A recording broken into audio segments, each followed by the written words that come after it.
হওয়ার দরকার আছে না নাই? এবার আমি কথাটা একটু শেষ করছি। ভাইয়েরা একটু মনোযোগ দিয়ে শুনবেন।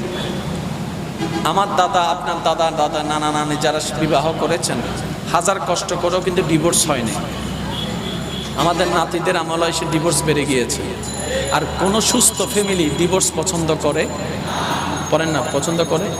তার মানে কোনো না কোনো একটা জায়গায় বেজাল লাগছে, কোনো না কোনো একটা জায়গায় বেজালটা কোথায় লাগছে জানেন?